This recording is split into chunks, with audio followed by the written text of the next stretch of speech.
Oxford Readers Level 1 The Elephant Man by Tim Vicary. Chapter 1 The Creature in the Shop.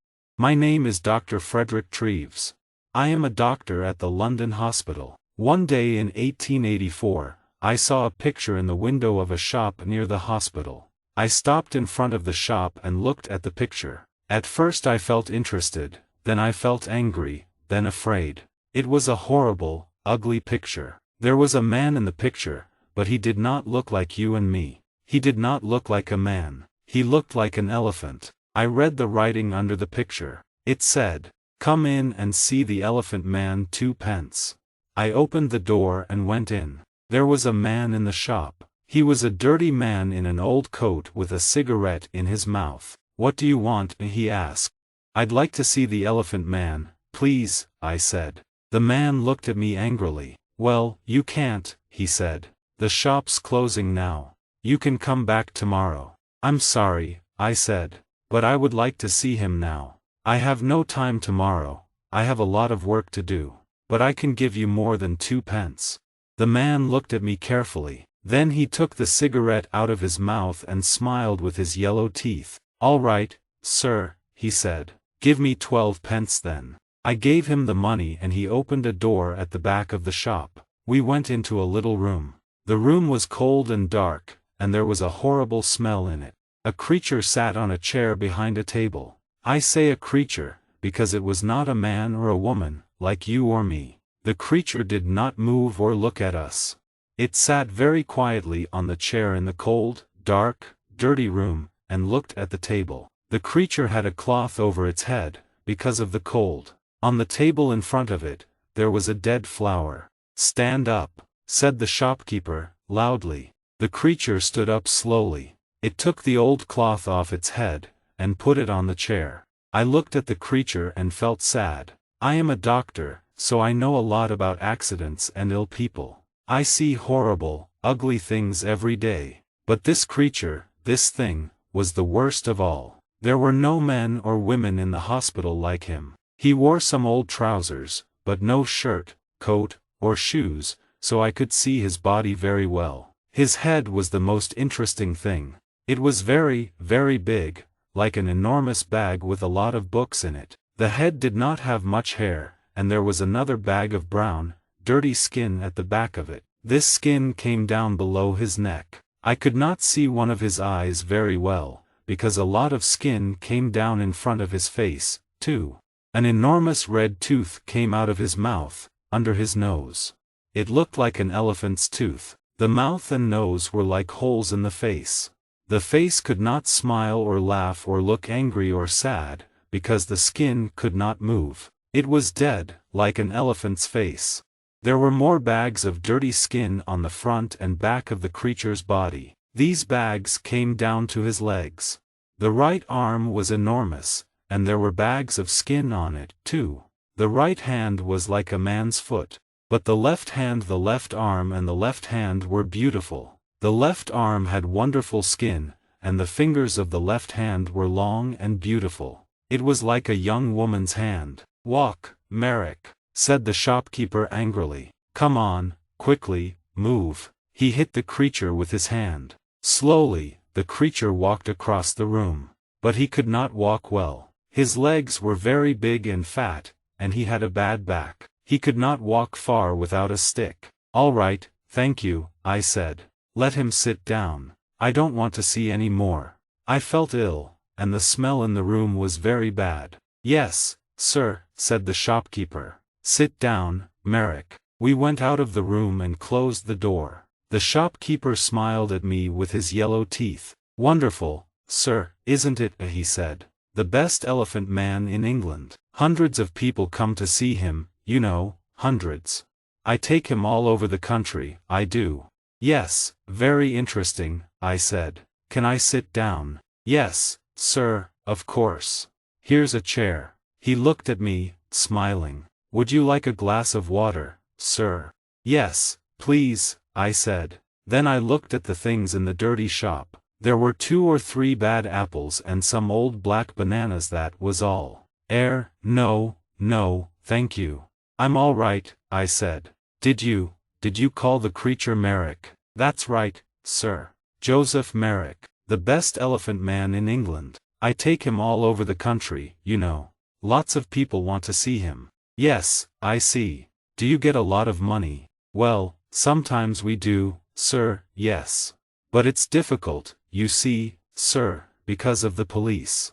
The police don't like us, you see, sir.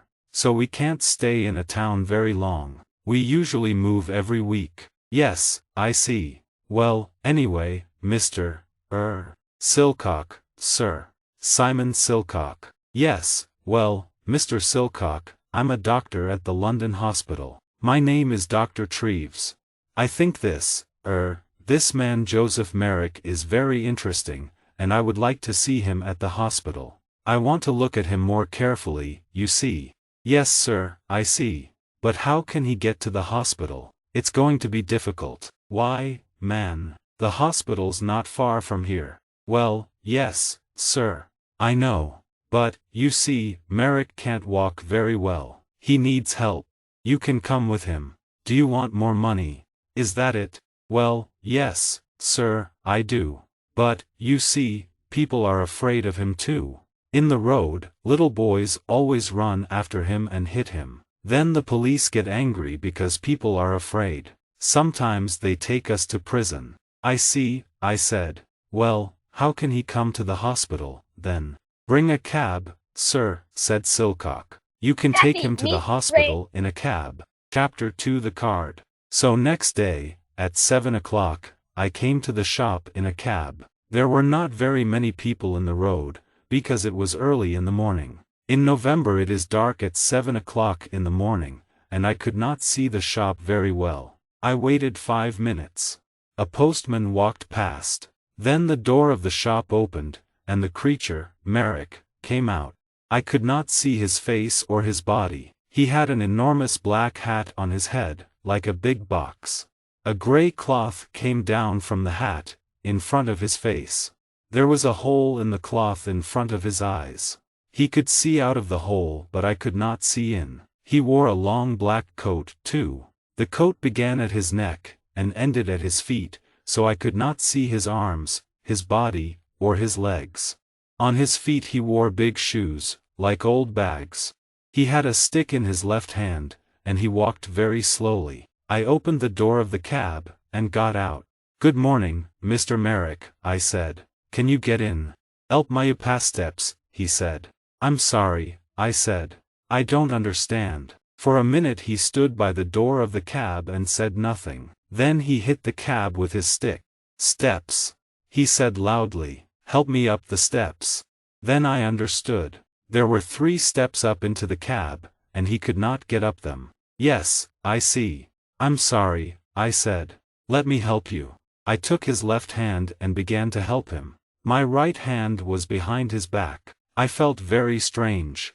His left hand was like a young woman's, but his back under the coat was horrible. I could feel the bags of old skin on his back under the coat.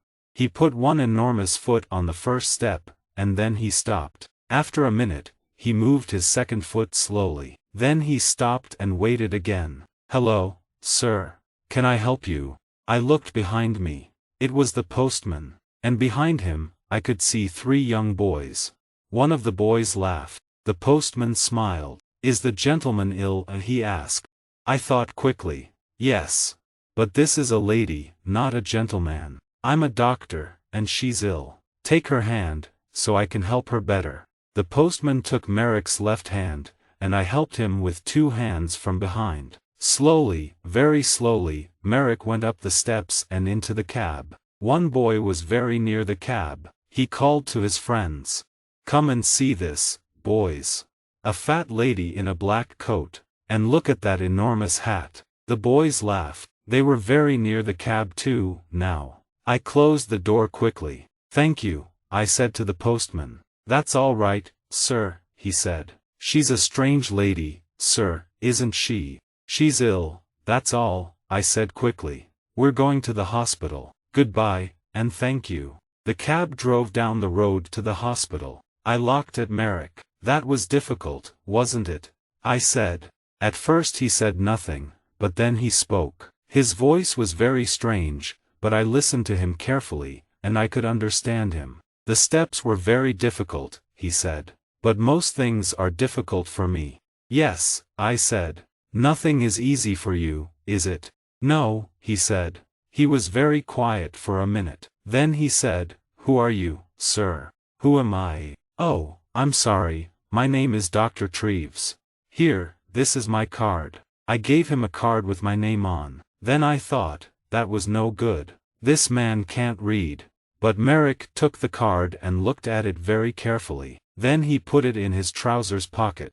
I did not talk to him very much at the hospital. I looked at his head and arms and legs and body very carefully. Then I wrote the important things about him in a little book.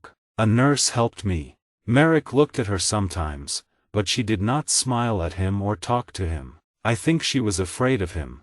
I think Merrick was afraid too, because he was very quiet. At 4 o'clock I took him back to the shop in a cab. The next day I looked in the shop window again, but the picture was not there. Chapter 3: A Letter to the Times. I did not see Merrick again for 2 years. Then, one day, the police found him. He had my card in his hand, so they brought him to the London hospital. He was very tired, hungry, and dirty, so I put him to bed in a quiet little room. But he could not stay at the hospital. He was not ill, and of course the beds in the hospital are for ill people. We have no beds for hungry people, or ugly people. I told the hospital chairman, Mr. Karsgam, about Merrick. He listened carefully, and then he wrote a letter to the editor of the Times newspaper. From the Times, December 4, 1886.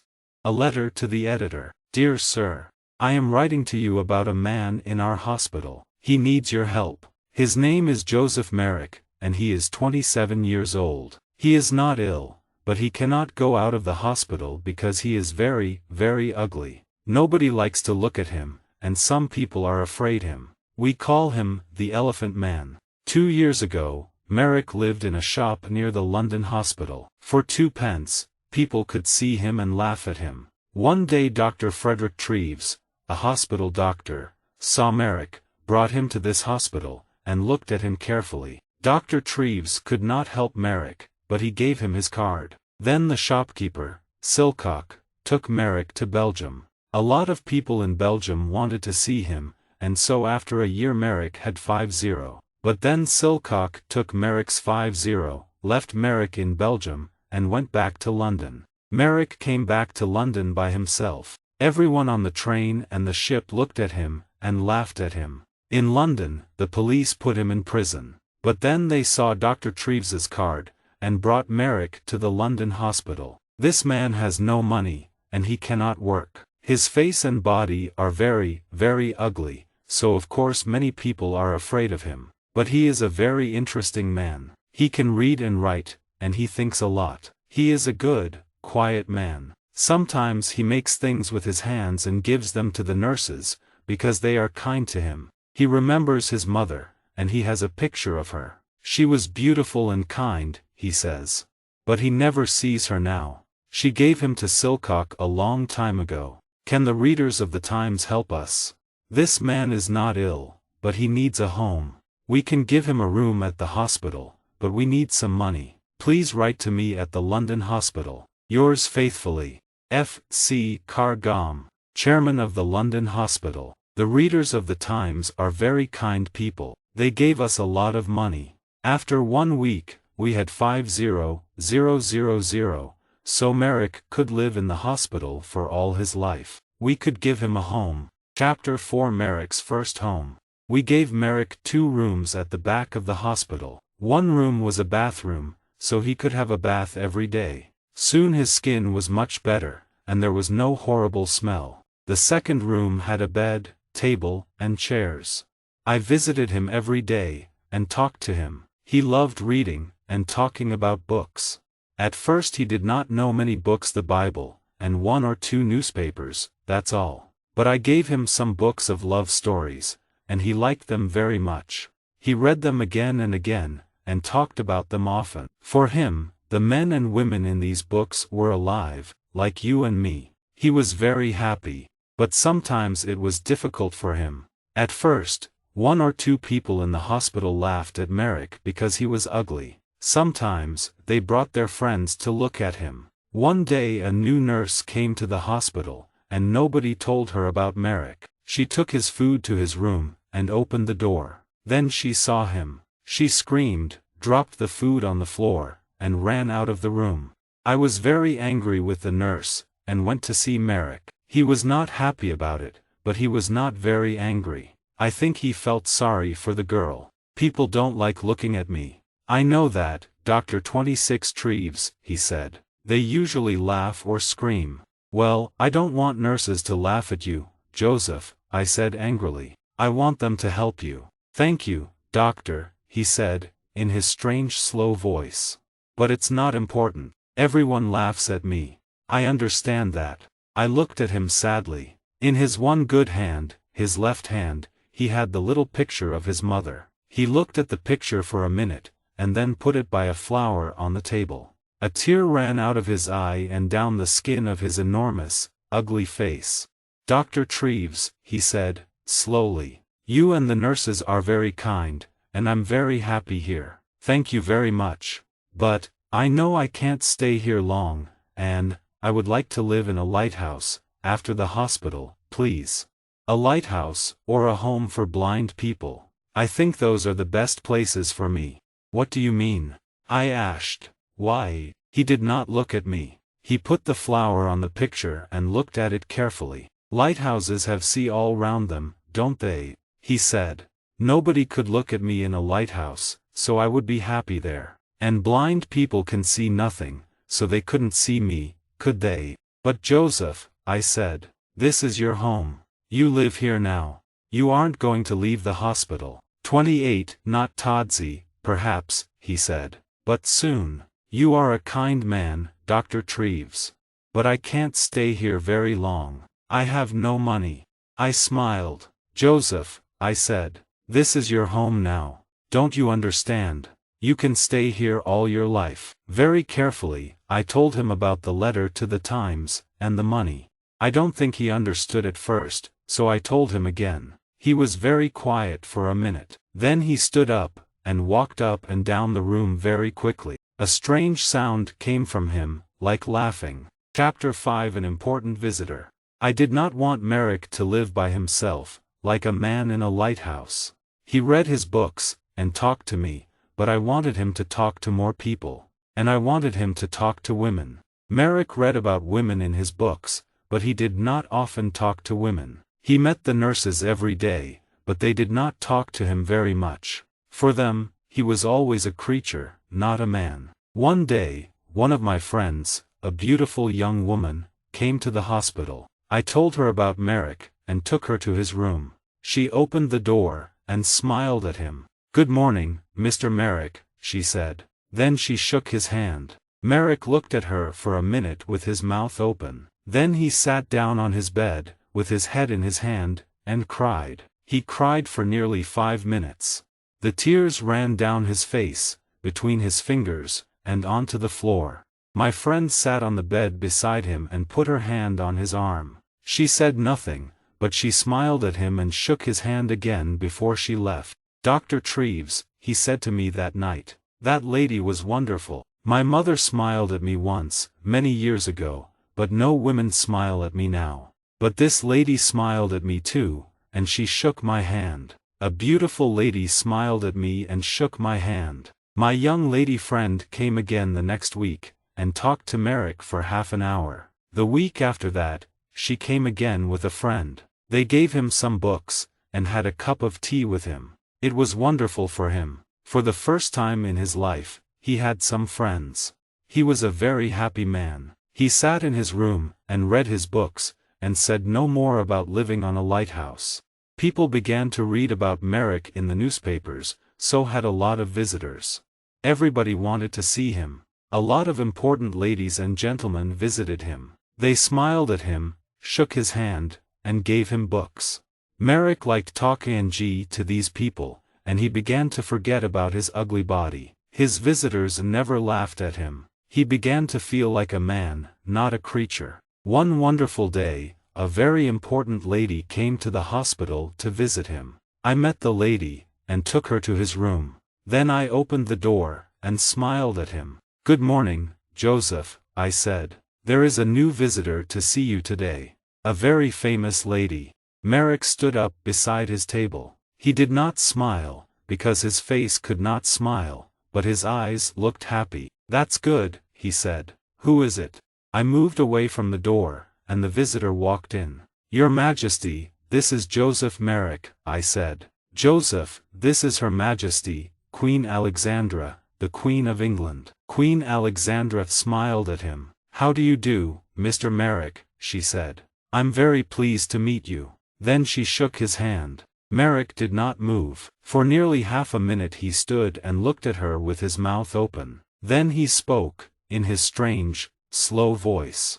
How do you do, Your Majesty?" he said. But I don't think the Queen understood him, because he tried to get down on his knees at the same time. It was very difficult for him, because of his enormous legs.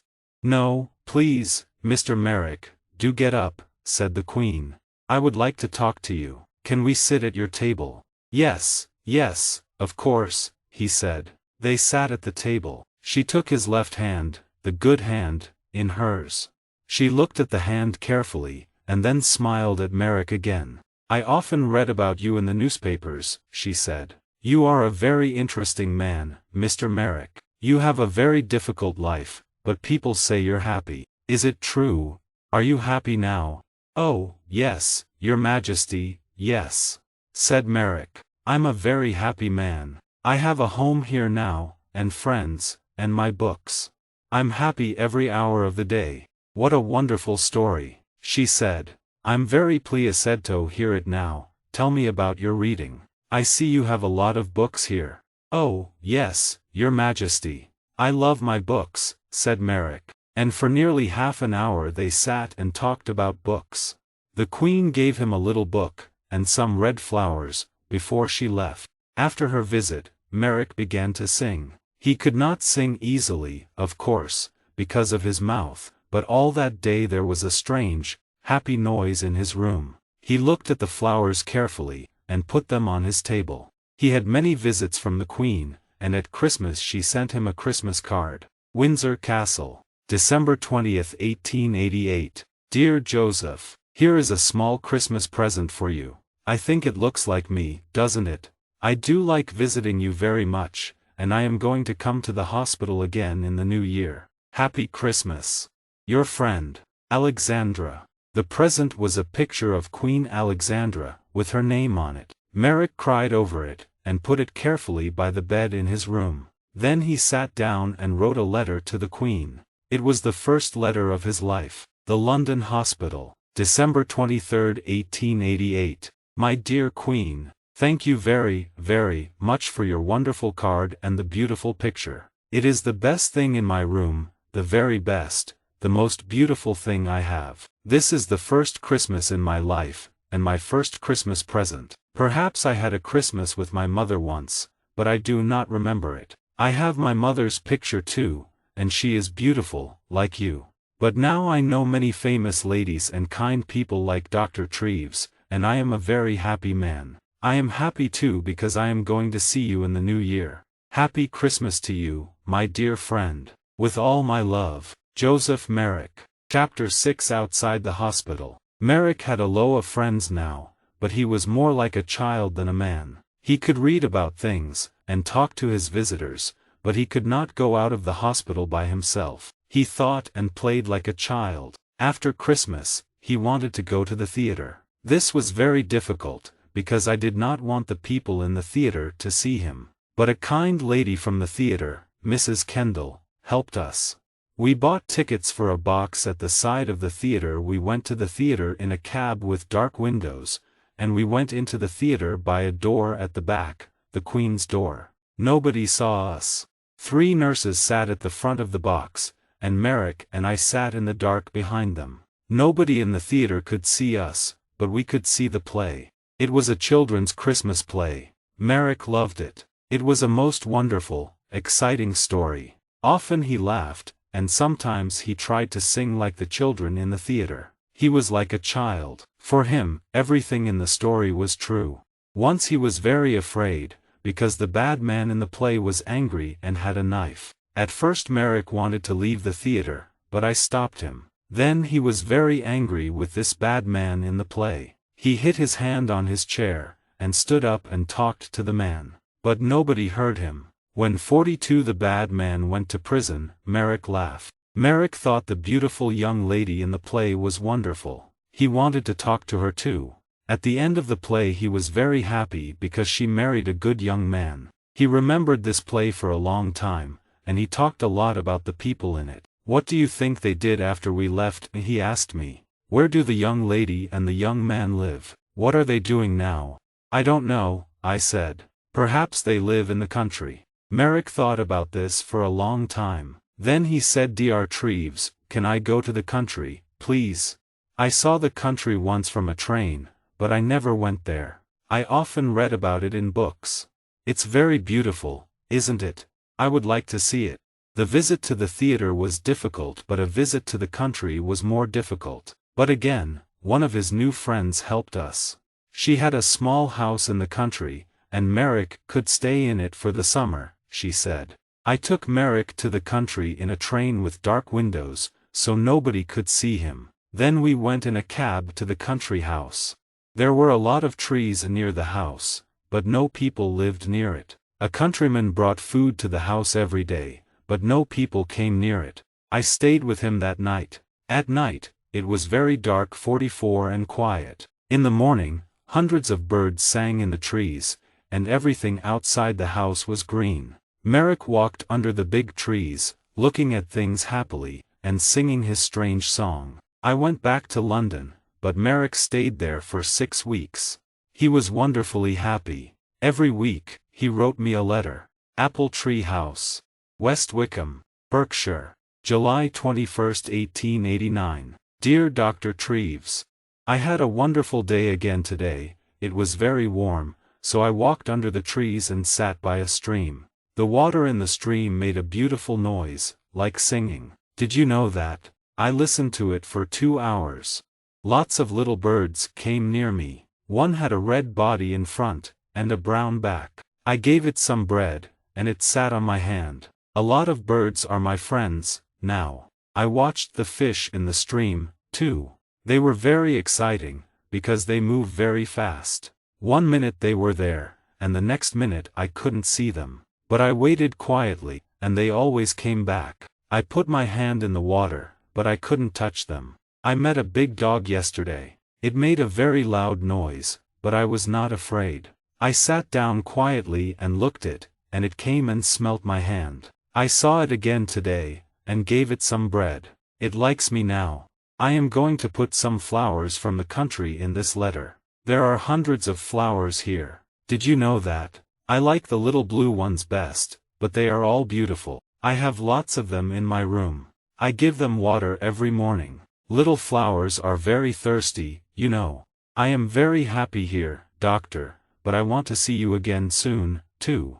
With love from your friend, Joseph Merrick. At the end of the summer he came back to London. He was very well, and his skin looked much better. He talked about the country a lot, but he was happy to see his friends and his books again, too. Chapter 7 The Last Letter. 6 months later, in April 1890, I found him dead in bed. He was on his back in bed, so at first I thought he was asleep. I talked to him, but he did not move. Then I saw that the skin on his face was blue, so I knew he was dead. He did not usually sleep on his back. His enormous head was very heavy, so he usually sat up in bed with his arms round his legs, and his head on his knees. He could sleep well like this. But he wanted to sleep on his back like you and me. He tried to sleep on his back that night, but his heavy head came off the bed, and he broke his neck. He died very quickly. Next day, the chairman of the London hospital, Mr. Carr wrote to the editor of the Times again. The Times, April 16, 1890. Dear Sir, 3.5 years ago I wrote to you about a man called Joseph Merrick. This man was called the Elephant Man, because he was born with a very ugly body. Merrick was not ill, but he could not work, and he had no money. The readers of the Times felt sorry for him, and they gave me a lot of money for Merrick. Because of this money, we could give Merrick a home in the London hospital. It was his first good home, and for 3.5 years he lived here happily. The doctors and nurses of the hospital helped him, and many important people visited him. He read many books, he went to the theatre, and in the summer he stayed in the country for 6 weeks. Because of your readers' money, we could give him a happy life. Last night Joseph Merrick died quietly in his bed. He was a man with a very ugly body, but he was a good, kind man, and he had a lot of friends. We liked to talk to him, and we are all very sorry because he is dead. A lot of people are going to remember him for a long time. There is some money left, so I am going to give it to the hospital. Thank you, sir, for your help. Yours faithfully, F. C. Cargam, Chairman of the London Hospital.